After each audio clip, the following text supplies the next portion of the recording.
Welcome to Leaving Nothing to Chance, your go-to podcast where we bring you insights from some of the most influential voices in small business and personal development.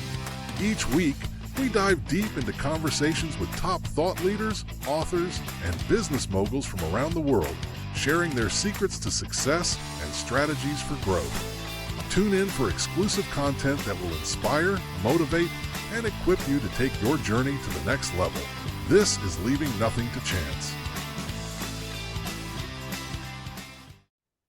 Well, hello, everybody. Welcome. This is kind of our wrap-up call to the book Real Impact, the first in a series of authors that we're going to be having on the Ink and Insight show on our YouTube channel, John _Solleder, but you know that if you're here. Really just want a quick review. Dennis Henson is our guest. He is the author of Real Impact. If you haven't read the book, you should read it, but I know you've been listening to podcasts, so you wouldn't be here. So I appreciate your time. I know it's a Friday afternoon, and we're going to kind of keep this to, 40 minutes or so. And any questions that you may have on anything that we talked about, you can keep it to the 6 chapters that we did. Sly Stallone, Old Mandino, Mary Kay, Abe Lincoln, Walt Disney, the Andrews Sisters. Or if you've read the book and you want to ask about any of the other great people in there that Dennis wrote about, feel free. So, Dennis, welcome to the call. Appreciate you being here. Well, John, thank you for having me. It's always fun. And that it is. So I bet you're happy you got this book finally out there in the marketplace, and people are starting to read it and give you good impact, I believe. I'm very happy about it. I worked on it for 6 years. I thought I would never finish. And then, but it's been well received on Amazon, and I'm very excited about that. And Dennis, what was your inspiration for the book? One day on a podcast, someone asked me about, I teach real estate investors, and the host said, "Dennis, why are your students so successful? There's a lot of gurus out there, but yours seem to really excel." And I said, "Well, I haven't changed their habits. If they can form success habits, they'll become successful." And then he said, "Well, what's the number one success habit?" I thought for a second and said, "Well, they should form the habit of reading something positive every day that leads them toward their goal." So after the podcast was over, I thought, that was really the right answer. Wouldn't it be wonderful if there were a tool of some kind to help people form the habit? Because habit forming is not easy. People don't have time to form new habits. They're really not that interested, even though the habit may be life-changing. So then I remembered I'd been collecting motivational books for 50 years, and poems and quotes. And so I thought, well, I can put these together, and then regardless of the time slot, people would be able to read. If they had 5 minutes, they could read a poem. If they had 30 minutes, a short story. If they had an hour and a half, they could read one of the books that's listed in the back. So that was in 2018, and I thought, well, I've got all this together. I'll have it done in a couple of months. And I worked on it every day, and 6 years later, last year, it finally got published. Well, congratulations on it. And we'll just go around because it's a small group. Like I said, we're trying this. This is the first time we've done this live. So it's a small group. I appreciate the people who are with us, and hopefully there'll be a couple of more join us. But whether they do or they don't, I know the people that are here, I have some questions. So ladies first, Mary Day, you have any questions or comments for Dennis? I think that's a great idea for the book. It fits into regular life anywhere, and I'm a huge proponent of personal development. I think if you aren't doing something to better yourself every single day, you're not moving forward. If you're not moving forward, you're going backwards, honestly, because the world keeps moving forward. What is one thing that you've seen throughout all of these people like the one thing that all of these people have that contributes to their success that we could also implement in our lives. The underlying theme of the book, and everyone that's mentioned in the book went through this series. They had a desire. They believed that they could accomplish whatever it was that they wanted. They had the will to get up every time they were knocked down, and most of them were knocked down over and over and over. You just think, well, surely they'll just stay down this time, but no, they kept getting up, and then they took action. So that acronym for that is DFW. I live in the Dallas-Fort Worth area, DFW, and then Arlington is A. So desire, faith, will, and action. And all of the people in the book went through those steps. That's a great question. Did you have an additional question, Mary? No, that's great. I want to give everybody else time too. Great. Well, Mr. Champion, I believe you have a question. Hey, Dennis, did you get inspiration from Chicken Soup for the Soul on how he packaged little stories along the way? The truth is that I didn't really. In fact, I didn't even read Chicken Soup for the Soul until after. It wasn't one of the books that I had listed in the back. But I heard the story of Chicken Soup for the Soul, and I thought how it got its name. I thought, oh man, that is amazing.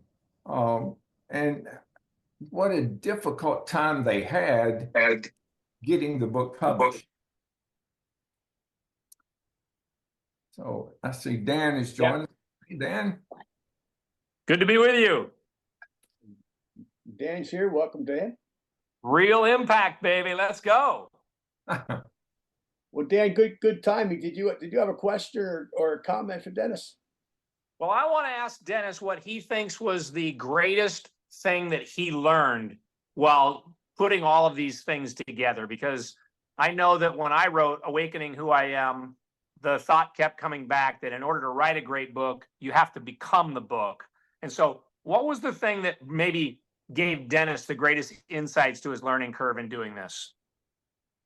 Well, you see the lamp on the front of the book? Yeah. Yeah, that represents Aladdin's lamp.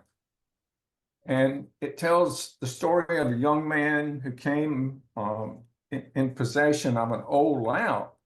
And he found out that it had magical powers. When he rubbed the lamp, the genie would come out. And then something amazing happened. The genie said, "What do you want?" You see, he didn't get anything until he said, "I want something." So the reason that the book is like the lamp is you can't use the book. You can't use the magic formula unless you know what you want. And so many people don't have that thing that's out there in front of them that makes them want to get up every day. So, when I was in high school, I hated school. I mean, I resented having to go. It was like I was in prison. I had dyslexia. I was hyper. I didn't want to be there. The teachers didn't like me, and I didn't like them. But I enjoyed band and played the drums. And one day a college band came and put on a concert. They brought their drum section. Well, I don't know. Has anybody seen the movie Drumline? Mm-hmm. Yeah, and the stuff that those drummers did. Well, okay, that was like in the 90s or right after the turn of the century that the drumline came out. Well, this was in the 60s. And those guys at Jacksonville State was doing that 30 years before drumline came on. So when I saw that, I said, I have got to be in that drum section. I have got to be in it. So I went to my band director and said, how do I get in that drum section? And he looked at me and he said, Dennis, you got to go to college to be in that drum section. And with your grades, you're never going to make it in college. And I said, if I bring my grades up, do you think I can get in that drum section? And he said, well, I'll tell you this, you can't unless you do. So then I turned my grades from D's and F's to A's and B's and an occasional C. And here's what the amazing part it was. I enjoyed it. Isn't that amazing? I went from hating school, hating the teachers, to incorporating, to talking with the teachers and getting them to help me reach this goal. So the answer to your question is this. What I've learned is this. If people will develop something to focus on and build a burning desire, life is fun. I mean, the challenges are fun. Getting knocked down is fun. Getting up is fun. It's just, I don't know. It's a wonderful process. It's the way that people are meant to be. They're meant to go after something and really go after it with all their heart and soul. That makes life fun. Well, I actually thank have- you. I just want to say one last thing here, and that is to have that incredible picture of Nikola Tesla in the front there, and that great quote, "Of all things, I liked books best." That's kind of an Abraham Lincoln quote too, right? He loved books, and I just love books, and I love that you love books, and you gave us a great book. And daily inspiration is real and valuable and should be in every library. Thank you. I have one question. When you were talking about Aladdin's lamp, Yes. I noticed Keith was rubbing his camera, and I just have a question for Keith. Did the genie come out? Did you get the genie to come out, Keith? I did, just like I got it out of the book. See, because here's the value of Dennis's book. I don't think the point that you want to think about when you look at read the Mary Kay story, okay, and that didn't help a bit, Chris, on your end. Okay, that didn't help. That didn't help us at all when you did that. But you know, the value of the book is the people that Dennis is writing about, because he made the connection to this. Okay. And what the power of that is the story. Well, what's so often is so great. It's great for the podcasts that are live. That's a great way. You get to meet Dan, you get to meet Chris, you get to meet Mary, and you get to meet Dennis on the podcast. But when you pick up that book, you get to meet Mary Kay. Okay. You get to meet Walt Disney. You get to meet these people that you get to bring into your living room, into your life, and you get to get that connection to them that you can't do any other way. And that's the power of books. The power of books is it's great. You know, I always tease the fact that I don't like to read.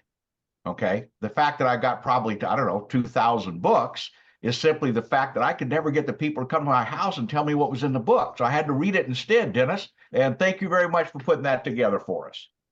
Well, thank you very much for your kind words.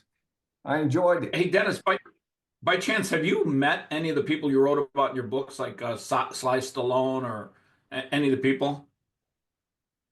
Kind of. Well, okay. After I wrote the Mary Kay story, which goes into great detail about something I knew nothing about, I literally knew nothing, and it was very difficult to find, but the story kind of told itself. So after I wrote the stories, I would go back and watch Rudy. Anytime anything came on that had anything to do with any of the people in the book, I would rewatch to see did I miss anything. Well, wait a second. Did you say Rudy? Yeah, Rudy's in the book. Oh, I thought you meant like Rudy, the football movie. Yes. Is that what you're referring to? Yes, he's in the book. Did he have something to do with Mary Kay, or is that a separate story? No, it's a separate story. I'm just saying. Got it. I went back and watched the movie Rudy again because he was in the book. So I was studying one day. I was walking, and I walk every day, and listening to a story about not Mary Kay, but Martha Berry. Okay. I was listening to a story about see, you asked me, had I ever met any of the people? I'm answering the question. Okay, here's the question. Okay. Martha Berry's been dead since I was a little boy. Okay. But I was listening to something about her, and her house is haunted, and so is her old office. If you go to Berry College, to her old office, children see her there. There's a portrait of her on the wall, and apparently she talks to them. So I found out that she's kind of I don't know how to say it, not clairvoyant, but she comes back and speaks to children and to people. So then I got to thinking, well, when I was writing that story, I had no idea what happened, but I wrote the story, and pretty much everything that I've read about it since, it happened that way. And then I thought, well, maybe she came and told me about it. I don't know, but it certainly came to me easily. It's a very interesting story. And the college there, if you're ever in Rome, Georgia, you got to go to Berry College. That is one of the most beautiful campuses in the world. And Wow. that campus is bigger, it's larger than Disney World. Now, Wow. it's the largest land college in size in the world. Are you familiar with Pete Rose by chance? I didn't hear you. Are you familiar with Pete Rose by chance? Oh, sure. Yeah.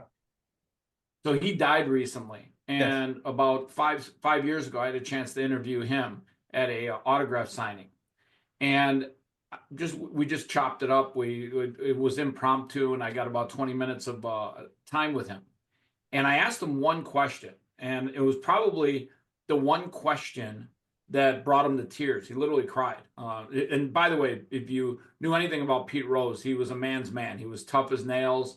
Literally played baseball like he played life. He drank hard. He partied hard. He gambled hard. He was just a man's man. And I asked him the one thing. I asked him the one question, and it brought him to tears. And I said, "Hey, what is the one thing you miss about baseball?" And he thought about it for a second, and he literally started crying. And he said, "It's not one thing. They took it all away from me. I miss the teammates. I miss the game. I miss the fans. I can't even go around my friends anymore because they're afraid that they'll get blackballed because they hang around with me." He goes, "I miss everything about the game of baseball because the game of baseball was what loved me the most. Baseball loved me more than my friends did. Baseball loved me more than my wives did. Baseball loved me more than anything, and they took that away from me." And that was the end of our interview. And I remember when he died recently, I thought to myself, this guy literally just wanted his love back. He wanted the love of baseball back, and they took that away from him. And that was the toughest thing that I had to think about recently when I found out he died, because I felt bad for him, because Pete was ostracized from baseball, not because he bet on the game. It's actually not because of that. It's because they didn't like him. They didn't like his style. He was a hard-nosed player. The current commissioner back then was outwardly homosexual, and he didn't like the man's man image that he was portraying. Pete was, and there were years later after that commissioner passed the torch to a new commissioner, where they said, "Hey, let's bring him back." And the old commissioner was like, no, don't do this. At least let me die first. And sad to say, Pete died before he did, or at least I think he did. But I just thought I'd share that with you, because Pete recently died, and sometimes you don't know what you love until it's gone. And then when it's taken away from you, it breaks your heart for the rest of your life sometimes. And in Pete's case, I think it did. I think it broke his heart for the rest of his life.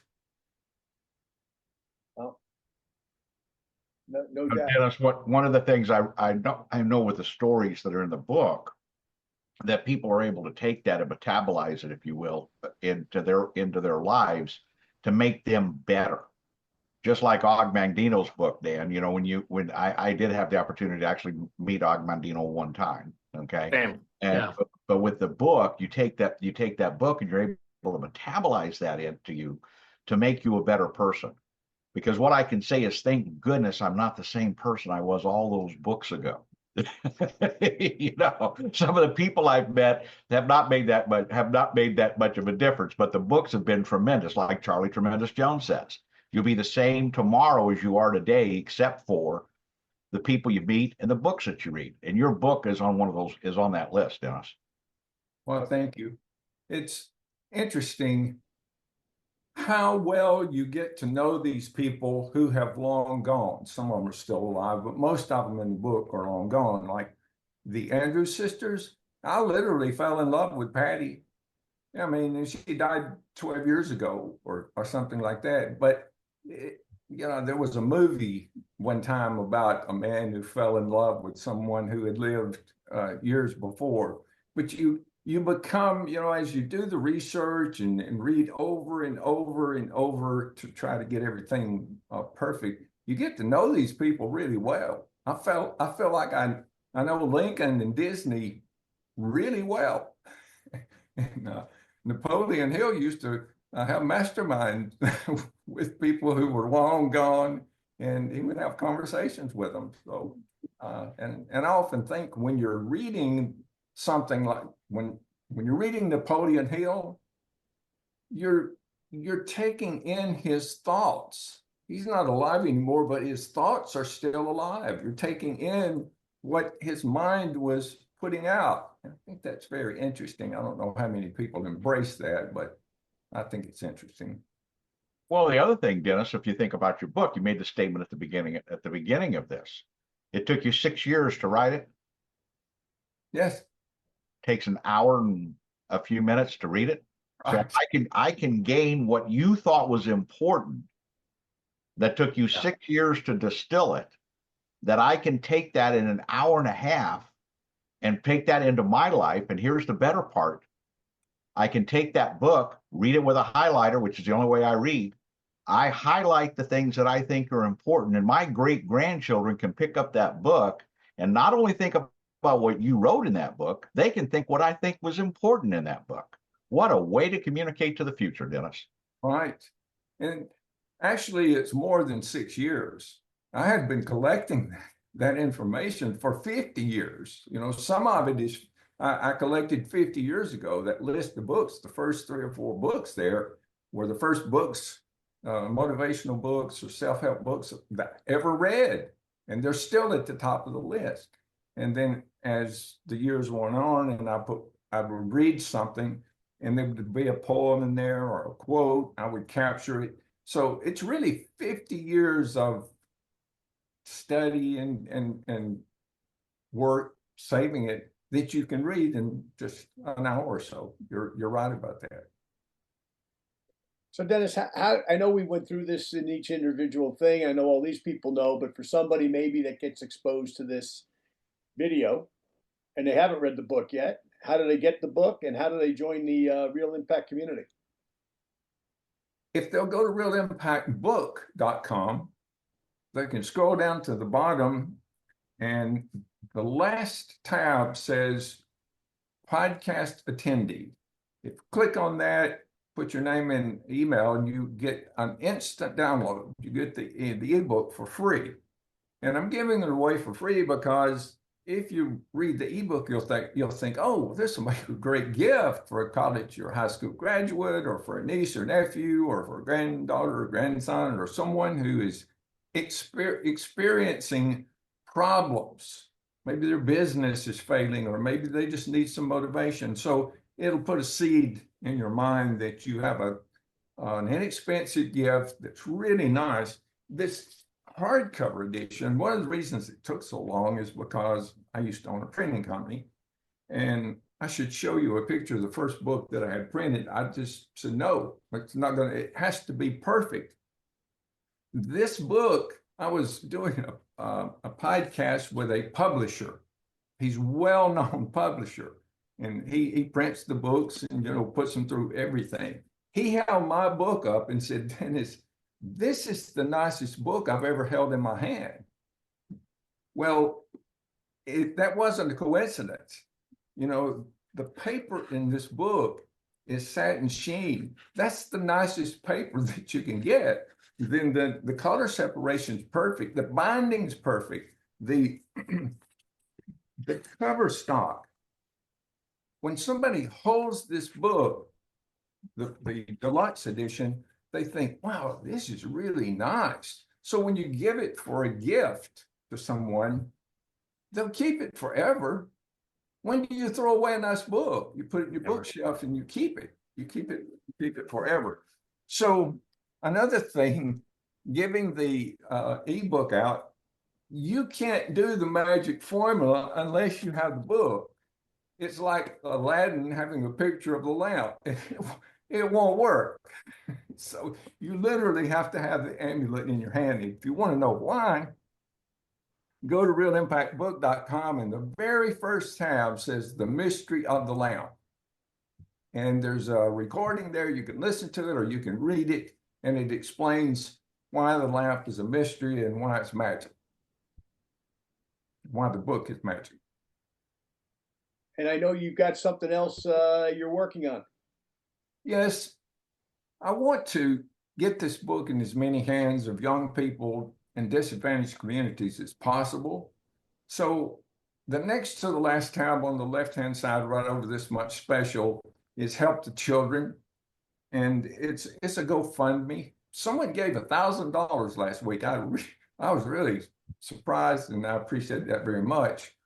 Every penny that goes into that GoFundMe account goes toward purchasing books to put in libraries and disadvantaged communities and schools that have inadequate budgets.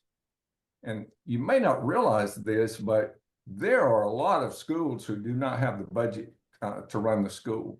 I mean, in my illustrious career, I used to call on schools and help them get money to run their school because they just don't have enough.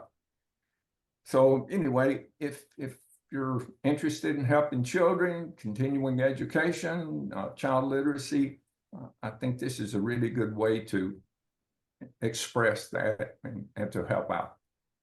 Great. Well, Dennis, once again, congratulations. I know everybody loves the book. I know we did this call at a strange time on a Friday afternoon in the middle of the day, but we got something else that we want to announce to the people that are watching this, not only for all of you that are here, but the people who will see this on YouTube, and that is that our next author actually has joined us as well. You know, there's one rule here, guys, for Dan and Dennis in particular. You got to be a living author. Like, I can't have Og on here. You know, I can't have Abe Lincoln on here. I can't have Mary Kay on here, but I got you guys on here because you guys are living and breathing, and that's going to be our rules: living authors. And at the end of these series, we're going to continue to do this, whether there's a handful of people like today or whether there's 100 people. It doesn't really matter because it's the content that you're getting all along. Obviously, it's valuable. But I wanted to do kind of this wrap up here, really to acknowledge Dennis, because Dennis, I know how hard it is, and you know, I think everybody here knows how hard it is to put a book together in 6 years. It's a labor of love. I mean, anybody thinks they're going to get rich from selling a book, unless your last name's Stephen King or James Michener, probably not going to happen. You do this because you want to give back what you've been given. When much is given, much is expected. I know you believe that biblically, as we all do. But hey, our next author, Mr. Dan McCormick, is with us, and I want to give him a cameo and a shout out. We just finished the interviews on Awakening Who I Am. So Dan, why should people read Awakening Who I Am? Well, I think everybody should just read. Like, I mean, this is an incredible opportunity that Dennis has given the world. And the fact that that was a paradigm and a faith and a belief that he had that could change the world, help kids, help us all appreciate more living, learning, loving, and reading. And Awakening Who I Am was that for me. It bolted my life off of my plateau. It was the 2 words that ignited transformation. And I believe that what follows I am follows you. And so when we get to that date and time and we are able to do that interview, hopefully we'll be able to answer some questions from people on how did my life 10x as a result of this in virtually every category, but not once, twice during the process. And Dan, I mean, you and I just finished this literally 2 days ago. We finished the fourth chapter, going about the 4th chapter. And I got to tell you, between Dan and Dennis, I've been going through some challenges personally over the last couple of months. Nothing serious, not dying or anything like that, but just some business challenges, really. You know, and I got to tell you, both of these books and both of these gentlemen have helped me keep on track with why I'm in business, which is to help people, most importantly. But you know, C.S. Lewis, another great author. We can't interview C.S. Lewis either, unfortunately. He's not with us anymore. But C.S. Lewis had a great statement, and that is this: We read to know we're not alone. Mm. When you read the stories of Sly Stallone or Mary Kay or Walt Disney, I had no idea how many challenges Walt Disney had. I knew the finished product. I didn't know how he got there. And amazing how Dennis brought that to life. And Dan's done something similar with Awakening Who I Am. I mean, for example, one quote that has stayed in my head, and you guys know me well enough, it's like my brain works very I memorize stuff. Okay, I was able to memorize dictionaries when I was a kid, for example, and quotes stay in my head. You know, I say for things to change, you can change. You got to change. For things to get better, you got to get better. I heard that in 1983, and I can still say that. Right. Well, one of the things that Dan put in his book was from the great Bruce Lee, and that is that the mind doesn't know when you tell it something negative that you might be kidding. So you tell yourself you're fat, you're ugly, you're stupid, you're weak, you're not getting the job done. Your mind doesn't know, hey, I'm kidding. I think I'm great.